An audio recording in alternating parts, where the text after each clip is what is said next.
First, I wanted to begin because you're colleagues, and I know you worked together in the 1970s, Romeo and Juliet. You were Mercutio to Ian's Romeo, and I know you then in the 80s you did this restoration play, Venice Preserved. Oh my goodness me! There you No, I hadn't forgotten. And then you did Di Filippo yes. in 2010. Yes, remember that. So you have enjoyed working together. Yeah. And at first I thought it would be interesting to hear, do you learn from each other? And we've sort of had this we've checked in on each other in each of those decades. I mean, yes.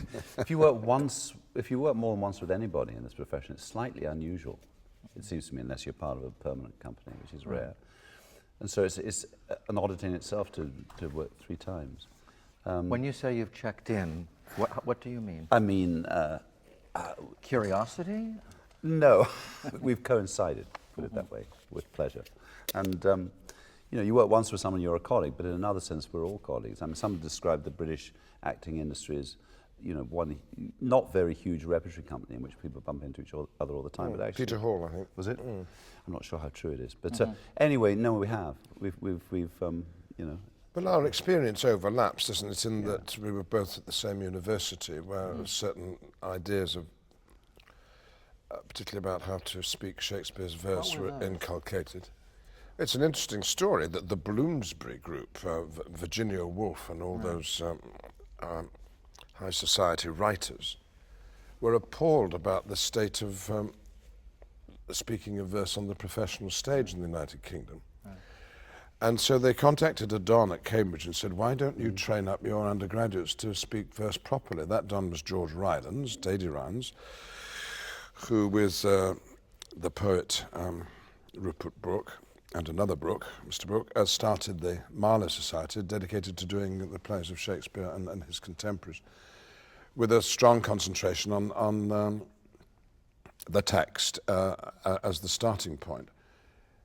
That method, that approach went through many directors, influential John Barton, who joined Peter Hall to run Stratford-upon-Avon Royal Shakespeare Company, Trevor Nunn, many other directors and many actors like us. So we have that in common. That's a sort of starting point, and with the same sort of person, really.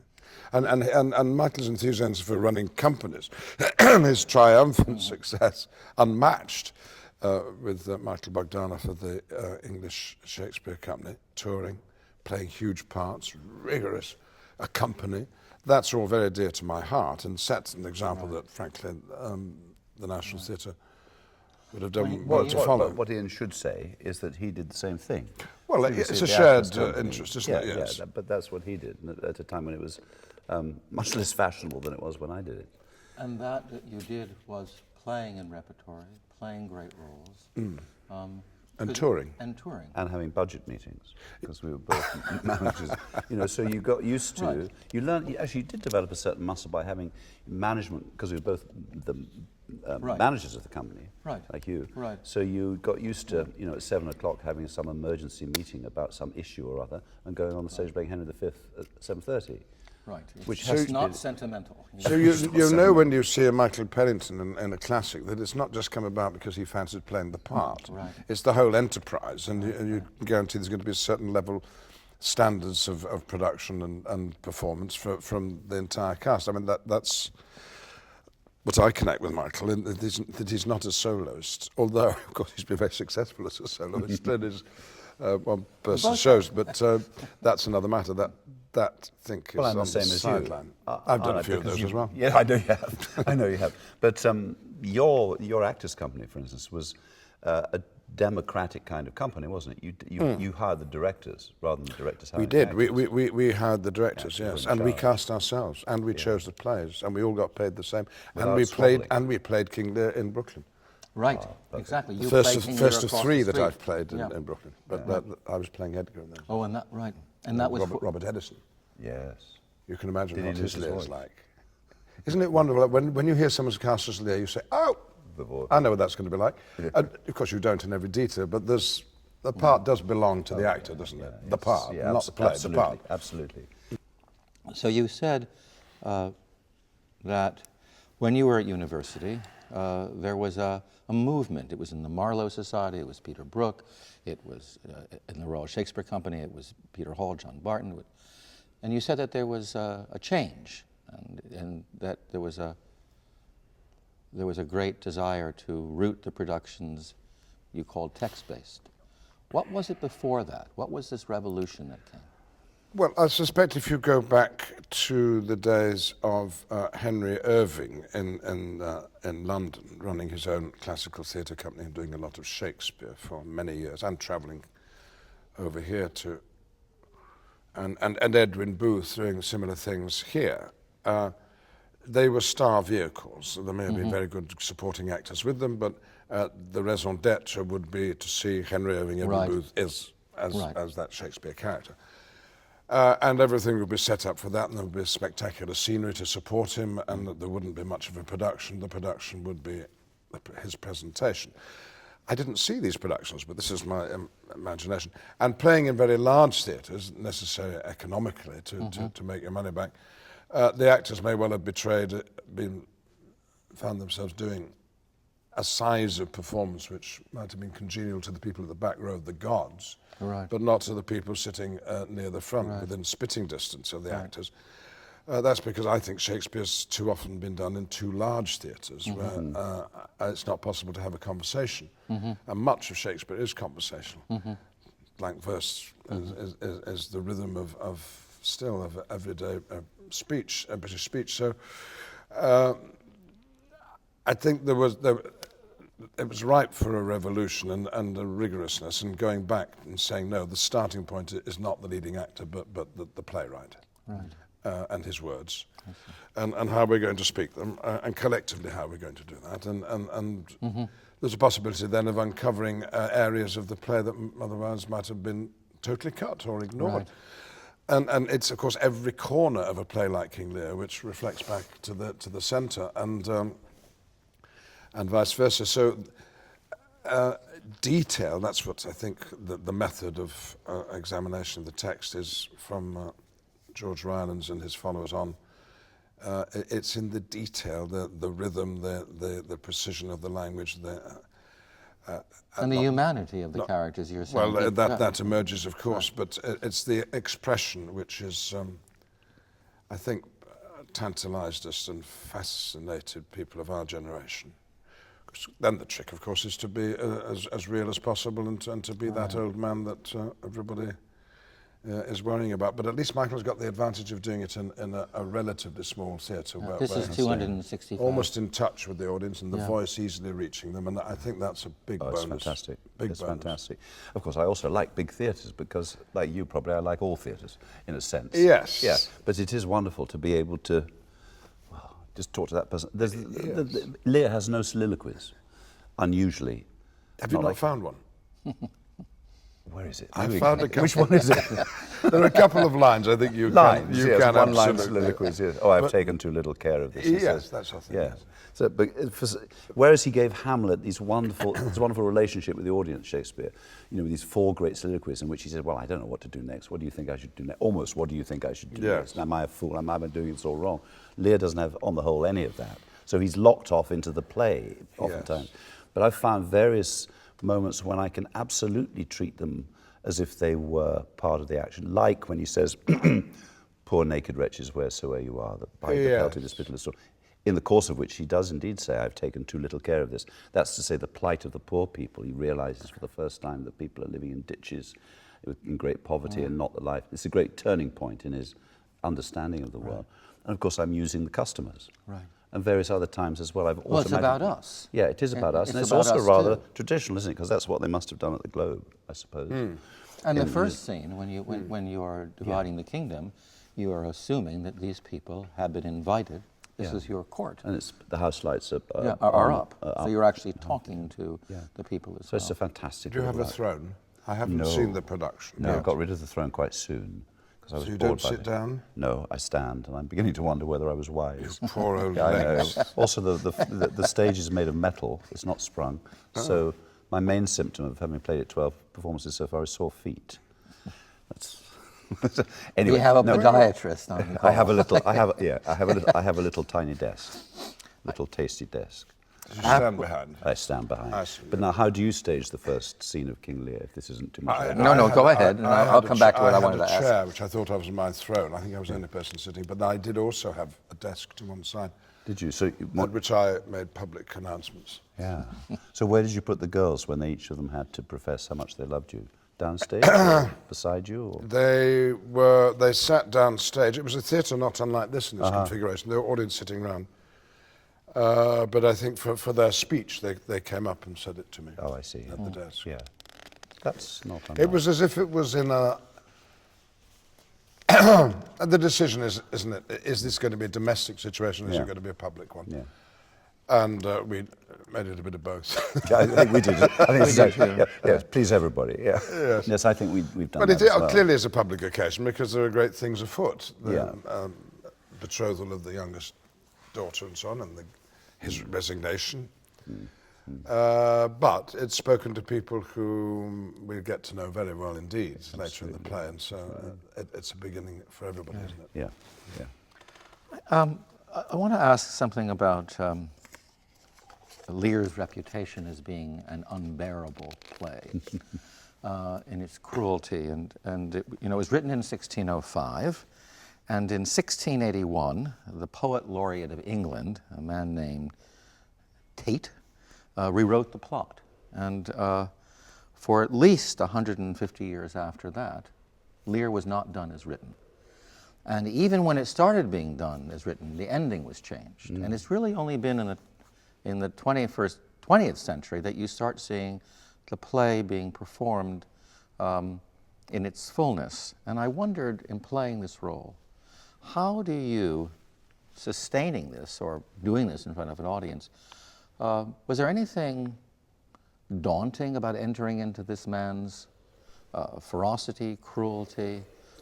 Because it doesn't pull any punches about what people are capable of. And I wondered about that. Well, there are two questions. I mean, it's within- very modern to have this kind of cruelty on stage and not to shy from it. There's two questions within the one Yeah. question, if I may say so. Yeah. So it wasn't done for that long because people couldn't bear the idea of a play which, on top of every other cruelty, I think they'd just about put up with the blinding, but Right. couldn't bear the fact that Cordelia finally is killed as well. Right. And you don't even hear about it, you hear Lear's reaction to it. So it goes Right. on and on and on. So I think I'm right in saying the happy ending that Tate devised, Edgar survived and married Cordelia, Yeah, and right. Lear was put back on the throne. And we all go, how silly that is. But I can sort of see why you would think, why are you doing this to us? I mean, it's like one. But is it blow hard after when another. you're playing it, knowing? Do you feel that's a challenge you have to overcome when you're playing the role, or is it something like, no, I can go into this because people today, after what the history of the 20th century has been, what we see going on today, can accept this kind of darkness? Yeah, I think you go into it as a piece of work, as a job of work, really, to see how to make it, how to hold an audience with it, as you do. Do you with any find play. the audience getting tired at Cordelia's death? No, I don't. That's interesting. So you don't there. It's No. not a handicap. I don't think the so. way it was in earlier centuries. People I see aren't what you're going, saying. I can't bear this, I'm leaving the theater. No. They seem rather exhilarated at the end. Well, I Well, that's find tragedy, isn't it? And it's also the blues, for instance. The deeper you go into them, the better you feel. But I also think it's our times. Yeah. Well, I think the reputation that the play got, was it Hazlitt who said that it was an impossible play to act? I think you did, Right. yeah. Hard to act. Yeah. Is a reflection perhaps on contemporary theatre. And again, these days there's a much more rigorous examination of the full play and the understanding that we are doing a play called King Lear. And all that implies. Written in 1605, when there was violence at every street corner in London where the play was first performed, and the remains of traitorous villains hanging on the bridges and so on for doors to peck at. There's probably not a lot in the play that an Elizabethan Jacobean audience wouldn't recognise as being quite close to home. Right. And for people of our time and generation who've lived through the First World War and various Holocausts since, and imagining what it must be like to be part of them, well, then King Lear doesn't come as all that strange or an exaggerated situation. And I think as for the death of King Lear, it is a sort of relief. We don't want him to go on, not because we have a train to catch, but because he can't take any more. And he's come to terms with himself in a way that we couldn't have anticipated at the outset. And so that there is a resolution, and part of that resolution is that he can now die. But then our worry is, what about the survivors, of whom there don't seem to be very many? Right. But there is still England, there is still the country, the nation, the court, and beyond. How is that going to survive these very domestic, high-powered shenanigans which have concentrated our attention for 2 or 3 hours? There's not much talk in King Lear about the state of the nation, but it exists, and we need, don't we, at the end, to feel that there's going to be a good king to replace the old one, and whether it's going to be Edgar or Albany is rather open to question. But either of them would do for the time being. But so I think that's why they were wrong to think, oh, it needs a happy ending. A happier outcome is the possibility of the world getting better in this new order of our learning from what's happened. Do you think that Lear gets some self-awareness? Or to what degree do you think he gets self-awareness at the end? I mean, one of the lines that strikes me so much is he says about Cordelia, look at her, look at her. And his last words to her in the first act were, I'll never look on you again. And then he's... And part of coming to his senses is his relationship with not just the world he's living in, but the world beyond.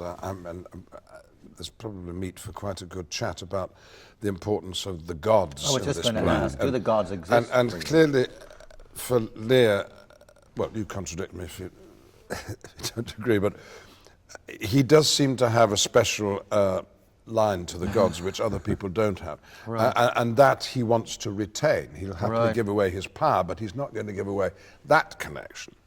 I am speaking on behalf of the numinous, a god. And that would not be an odd notion to the original audiences who believed in the divine right of kings coming directly from And so did James. James I, absolutely. And the other character in Shakespeare, the Shakespeare canon, who I think is not unrelated, is Richard II. Absolutely. Who clearly has a divine right to rule, but then admits halfway through the play that all he really feels himself to be is like everybody else, who tastes, want, need, grieve. Taste, want, feel, grieve, and need friends. The idea of Richard II at the top of the play, needing a friend to get through life, is extraordinary. And it's the same with Lear, I think. And so coming to the senses is, I think, a happy outcome of the play is that by the end of it, King Lear is an atheist. He's not dependent on the gods anymore. He's dependent on his senses and what he sees and what he's experiencing and living in the moment, and his relationship with the gods falls away. And I think because that's part of his coming to senses, discovering a sanity, because to believe that you are God, or that you are the God's represented on earth, is as close to insanity as you can get, in my view. And the gods let him down anyway, don't they? He keeps appealing to them when he's disappointed and frustrated, when Goneril rejects him, Regan rejects him. He keeps saying, give me patience, give me patience. You see me here, a poor old man. He's appealing to them all the time. And all they do is drop buckets of water on him. And he goes out on the heath. Big time. And that's, he sort of, why are you doing this to me? You know, you put me here. Yeah, you put me here, now you're soaking me. But you see, if things had been as they were before the play started, he wouldn't have noticed the rain because he wouldn't have been in it. No. It's a wonderful journey of discovery. Mirrored, of course, by other people's journey in the play, particularly Edgar. That's why in the end the play doesn't, to me, feel as desperately bleak as it has sometimes been performed Right. in our time. And perhaps what Hazlitt and Nahum Tate didn't respond to in the play. There is hope always there. As long as Edgar is there, I think we know his dad's going to be sort of all right, and King Lear is going to be sort of all right because Edgar won't let it go wrong. Well, his dad dies and King Lear dies, and Edgar is left thinking, how can I ever survive myself? But he does. He says something to me that's so modern. It's like a good psychiatrist would say at the end. He says, "Speak what you feel, not what you ought to say." Yes. And it seems that he's, that's very human. We can all speak. Not act what you feel. That's different. Doesn't mean if you feel like you want to kill someone, you'll do it. But to actually just go and speak, say what you really feel here. This situation is so beyond what we can imagine. Which is what Cordelia did in the first. In the very beginning, she says, "I have to speak the truth." And so it seems that idea of speaking true, not obeying forms and authority. And those young people have lived through the reign of King Lear. Yeah. Now it isn't defined for us what it is, but we can guess. Yeah. It's been a court where the word of one man is supreme. Yeah. Over sensible and dedicated servants like Kent and Gloucester at his best. They just have to bow down when the king raises his hand or his voice. But Edgar somehow knows better, and Cordelia somehow knows better. I think there's a Mrs. Lear who influenced her, maybe. But that's why the play, tragic as it is, it doesn't still draws your attention because you think that there is a way out of this. If we change our behaviour, we can stop things like this happening. And there's an awful lot in the world we can't stop, but when it comes to a family and a court and people That is working together, we have the capacity to do that. We can do that. Yeah. Do you find that in what yes, I hadn't thought of it that way, and will immediately think of it that way, Right. starting tonight. And no, that's quite right, though, because what I have noticed is the loyalty and affection Lear, about whose reign and general practice we don't know anything at all, his past we don't know anything about, inspires in Kent and Gloucester, and that his own generation.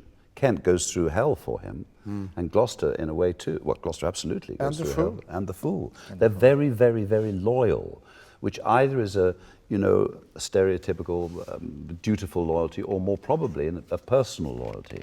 So I conclude that he was not a bad king at all, as far as their needs are concerned. But then the process whereby the new generation has to reorder things is absolutely standard. We all understand that.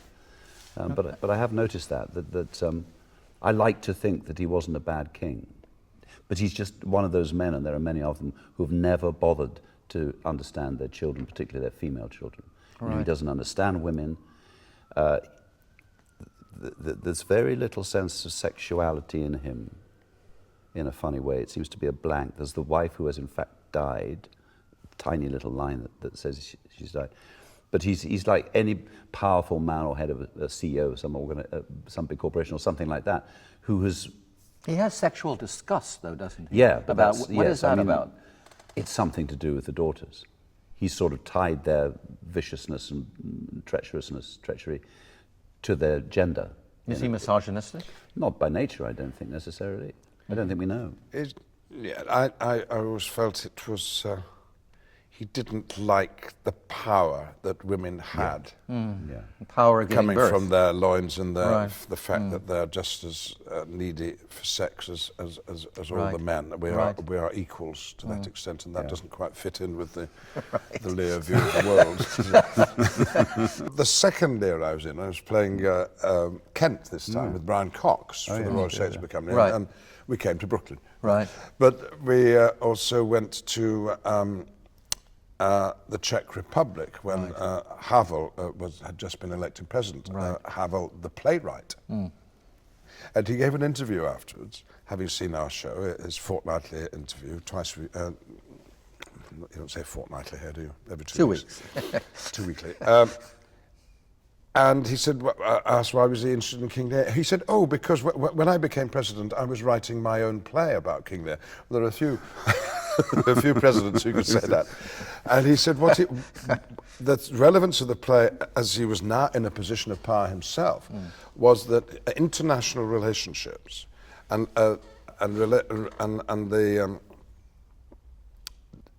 the fortunes of nations depended on the personal relationship of the leaders.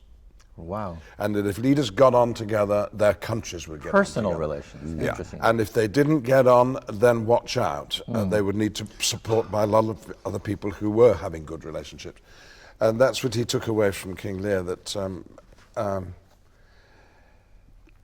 what we do, what we are as people, if we're in a position of great power, is what the nation is likely to do as a result. So, so it is like a family. In that sense, yes, he was saying what you're I gather is the modeling the point of your father, production, that family is the starting point. Yeah, Is I think that is right. It starts there, yeah. Although it has to be more than that, because it is a Absolutely, it family does. which is running the country. Yeah. But Shakespeare was incredibly interested always, wasn't he, in power vacuums, what happens when the centre breaks apart Yes, politically, yes. what happens when there's a vacancy, as there is obviously in King Lear, and there's no control, no order, in fact. And he obviously believed in order. All sorts of extreme behaviour arises, partly because people are scrabbling, not only to get more, but also to find what they're entitled to, and savagery of an extreme nature. You know, I saw your fantastic Lear, obviously working with you, but one of the things that I thought that both of you did, in addition to that savagery, was that you found love. And I wonder if I'm imagining that, or if that's true. In other words, as he's finding out what is endured in this journey, if the gods aren't there, and there's this kind of disloyalty, what endures? And it seems that one of the things you found is filial love. For Cordelia. Yeah. It's so brief. This is where Shakespeare's genius is really apparent, I think, in the play, which is you long for something. Well, is that sentimental on my part, or is that something that's been discovered? Well, I actually don't. Yeah, I think it's true, but it's so momentary, because he wakes up from this semi-mad. But it's sleep, very and powerful, there she is. that moment. I think this lady is my child Cordelia. Yeah. They then have, I think it's 12 lines or something when they go into prison, when indeed, as you say, he says, I'll look after you, we'll be there, we'll sing, we'll talk and pray and all that. And then she's dead. So it's like a little window that opens with Cordelia. They have no time together. But then he howls Then he howls, yes. about that, He sure does. the loss. And shows far more affection to her when she's Yeah. dead than when she was alive. But, you know, the howling over the death of his youngest child, compare that with the first reaction that he has to Cordelia in the first scene where he's shouting at her. With the weight of the gods behind him. Right. I can do this. I am your father. I created you. You belong to me. You do what I say. Right. And his howling words, there are no words, just animal noises. But he stands there as himself, not demanding attention or power because Right. I'm sitting on a throne or because Right. I've got a special connection with the Almighty. I am I. I think that's really, if Shakespeare had any message to give us all, it was we are all ourselves, and the test of our lives is whether we realise that or not and take advantage of it, or And he abuse says that about it. Tom, doesn't he? When he sees him naked, he says, what are the lines? He says, that's... Is man no more than this? But he doesn't mean that as a negative. He said, No, that's that's it. You're That's the it. thing. You're the thing. You're the thing Yes, itself. And I want to be the same. It's So not I about take all my clothes off. ceremony and all the trappings of I authority. mean, you imagine a pope, Yeah. that sort of king, Yeah. with all those ridiculous Yeah. clothes, Right. doing what popes do, which is getting down on their hands and knees and picking up a smelly foot and washing it. Right. The church understands that humanity has to be there amongst all the grandeur, and Lear discovers it, and It's heartbreaking, but it's hopeful, isn't it? Right. Yes, You think, it is. well, if he can see that, Yes. Anybody, you can change. You can change. A fellow who starts the play by preferring, what's he called, the barbarous Scythian, who Right. cooks his own children and eats them, are going to be more welcome in this court than you, my sometime daughter. You think, well, that's certainly stating a position, yeah. Come not between the dragon. The dragon, a self-appointed dragon. The dragon Yes, is, right. is raw. Is wrath. I mean, yes, a creature that doesn't exist. Right. Right. Yes, I'm a mythical creature. Right. Yeah, Where is he most mad? I would say at the outset. absolutely. Anyone who can believe that he's so special. Yeah. It was time he retired. And I don't think it's a bad idea, this retiring. People say, the first thing is difficult, isn't it? Because in terms of how he tells the story, you're not quite sure. He's already decided how to divide the kingdom. Everybody knows how he's going to divide it. And he puts the girls through this horrible thing, which is a bit like putting a kid on a tabletop during a party and tell everybody at the party how much you love your daddy.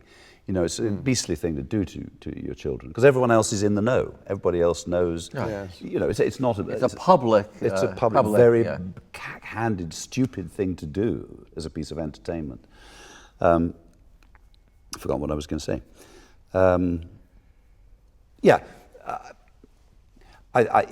On the face of it, when you look at it, what he's decided to do, which is basically to retire before he's forcibly retired, perhaps, is not unintelligent.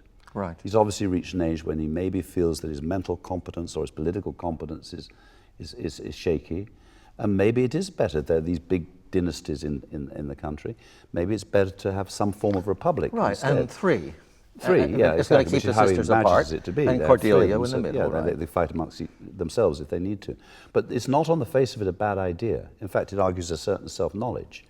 You know, he knows that it's time he retired and ran around the country with his mates hunting wild boar, or whatever he wants to do with his retirement, gardening.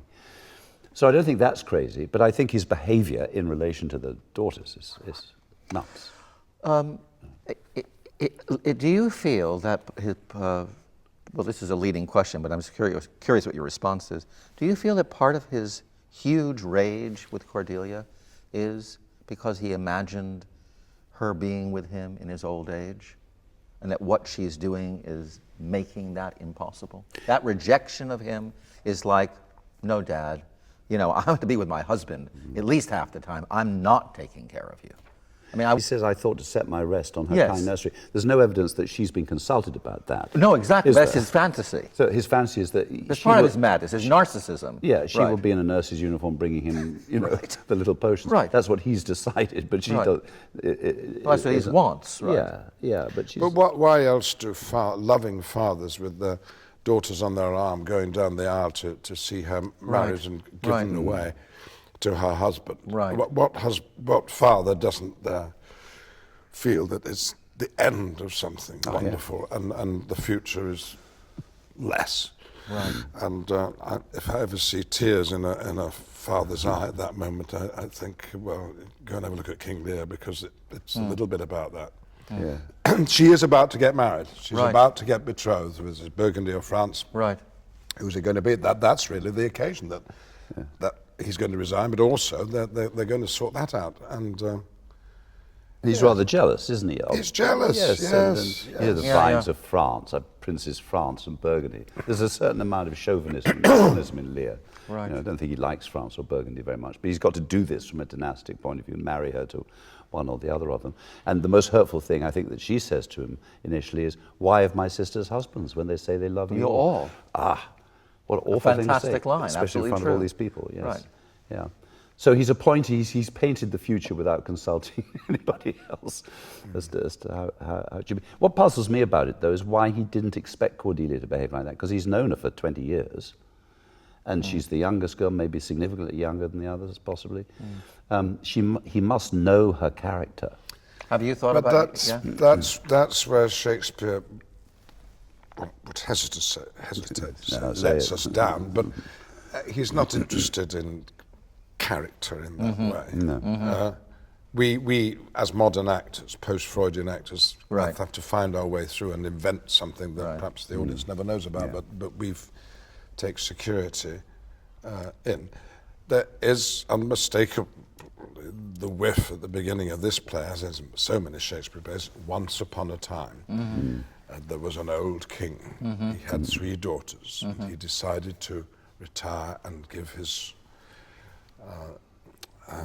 goods and his nation to the 3 daughters. Right. And once upon a time, aren't we in that world? Yeah, a we little are, bit? absolutely. Right. And much of the play is in that world still. It's a big, it's a big dark bedtime story. It's a myth, which also, because it's Shakespeare, has the ability to reach into everybody in a modern audience in terms of their own family. Because I suspect it's the family dynamics nowadays that's the first hook into the play for any modern audience. When you were working on the play, did you think of if this play were written today, what modern writer might write this play, or what this play is like in terms of? I mean, I know you're playing Beckett now, and when you were playing there, did you think of Beckett? Did you think of other writers that you'd played? No, I think it tends to work the other way around, that when you're doing Beckett, you say, oh, we got all this from Shakespeare. Right. No, I don't think so. But like theatre for a new audience, and I think Michael's approach, as much as my own, to doing a play, if it doesn't resonate with the audience, we're all rather wasting our time. Right. It is for their benefit, and it is a play, therefore, about their lives, our lives, as much as it is about the characters' lives. And so it's asking for a commitment from the actor, I think, of his own experience and his own beliefs and his own standards and his own morality. They're all being tested, really, against King Lear's behaviour. Not many playwrights ask that of an actor. I think that's why acting these great parts is so rewarding, because you do find out something about yourself, but it's very tiring. And you're saying you actually have to play the part well, or to play it fully. Well, yes, and it's possible to do it in a theatre like this, because the smallest shift, physical or emotional, can be picked up here in a way it couldn't in those large theatres where the actors had to tell the audience what they were thinking and why they were behaving as they were. That doesn't really answer your question, but it's why these great plays go on being modern, is the commitment of the performers to believing in the story and wanting to tell it. Right. And everything we're talking about, the morality, the ethics, what goes on. And this whole conversation is about what's in the play. And so we're having to think about what that means for us. Yes. Yeah. Just a sort of sidelight on that. I mean, I never think of another writer when I'm doing Shakespeare, because there's one very basic difference between Shakespeare and all other writers, is there are no pauses. Right. You know, you think of Beckett, you think of the silences and the pauses. You think of Pinter, you think of the same thing. You think of Chekhov, you think of the same thing.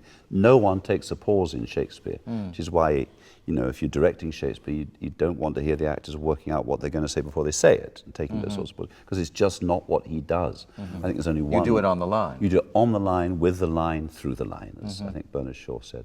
You're dead if you're not speaking. In that sense, it's like a radio play. You have to speak, even if you're not quite sure what it is you're going to finish up saying. Shakespeare says there's no period until the end. That's right. Yeah. I think there's one pause in Shakespeare in Coriolanus when he stands silent, holding Volumnia's hand, you know, and I think that's in the original. But so he went to the trouble of saying there should be a silence there, because he never used it anywhere else. You know? Very good. So there is that difference. So it's impossible to mistake Shakespeare for anybody else. Although you see traces of him all over the place, all over the place. I think a saving grace of the King is that he's clearly got a sense of humour. Yeah. His closest professional associate is a clown, whose job seems to be to make jokes, often at the old King's expense. And he accepts some of them with a reasonably good grace and a laugh. And there is comedy even in the depths of the tragedy. And Oh, well, I think that's. Oh, thank goodness, Lear's got a sense of humour. Because if he didn't have, if he was Stalin, you know, or whatever. Absolutely. one of the That's biggest why- laughs you get is when you're seeing Tom and naked, and you say about the fashion, about being Persian. That's a great It's very laugh. Persian.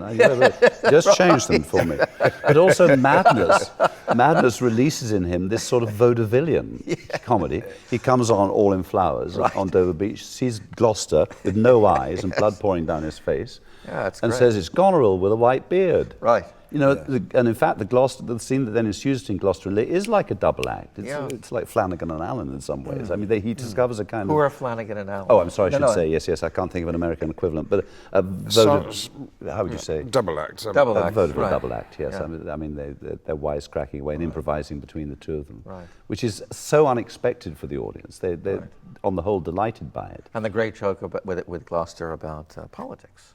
Oh, yeah. That gets a huge laugh. Yeah, about get the glass eyes and like a scurvy politician seem to see the things thou dost not. Right. You know, they love that, of course. Right. Right. Any country in the world loves that. Well, one last question is, you both have played Hamlet, Macbeth, Coriolanus, Richard II, Timon. Richard III? No. You've done Richard III, Richard I've done III. Timon. Timon. We haven't both of us Right. done that. You're welcome to that. Yeah. I think yes. How has playing those roles, or has playing those roles contributed to when you played Lear, or when you are playing Lear, and when you did play Lear? Does having played those particular roles?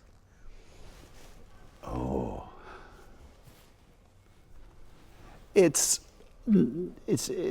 inextricably attached to the physical, practical experience of playing them. There's I that. think there's a big call on you when you do Lear, because it is difficult. There are great dangers in it of repetitiveness, and not only repetitiveness in the emotions, but in the vocal patterns. It's hard work and quite difficult sometimes to avoid a kind of, complaining, noisy, self-pitying thing, which perhaps goes on a little too long. So, I think you need all your wits about you, by which I mean what wits you've gained from doing all these other big Shakespeares needs to be applied to when you can find another way through, and how much you can. I was once very kindly praised by somebody for another play that I was in, who said, you're completely different in every scene. A completely different person in every scene, but yet you are always the same person. Because even during this conversation, we're showing different parts of ourselves, aren't we? Right. In quite a formal situation. So the sense in which Lear is multifaceted, and to make him multifaceted so that he's both funny, autocratic, wise on occasions, tender very rarely, you need quite a lot of experience, I think, just in practical And those terms other to do roles it. tested you. Yeah, because you've had to apply it to a lesser extent to all the others. Ralph Richardson, a great, eccentric but great English actor, once said of King Lear, he said, it's like lying on your back on the floor with a machine gun, aiming at 11 targets on the ceiling, and you might get 4 or 5 of them one night, you might get 6 or 7, or you might get none at all. And curiously enough, the part is often described to me, among actors, they say, he's got 11 scenes, Lear. And I can't think of another character in a play that you think, well, he's got 6, 7 scenes or 7 scenes. He's got 11 scenes, as if they were 11 arias in an opera, or 11 photographs that you have to justify. But I sort of see what's meant by it now, because each of them, or your job is to make each of them different, but still of a piece, and not to fall into a kind of pattern that just rolls along. So I suppose I'd say that there are 3 things that connect playing Lear with playing other leading parts in Shakespeare. One is the nature of kingship, that you are prepared to believe that you are the most important person on the planet, Right. because God has put you there Right. to be that. It's hard to get your mind around that, but you have to if you're playing Richard II, you have to if you're playing King Lear, I think. The other point would be that experience of doing an early Shakespeare play like Richard II or Romeo is helpful when you get to the mature plays written 20 years later, where Shakespeare is playing with the language and jazzing it around and making it more complicated and more thrilling. But if you've gone through that journey with him by having done some of his earlier plays and seen why he's got to where he is, that's helpful.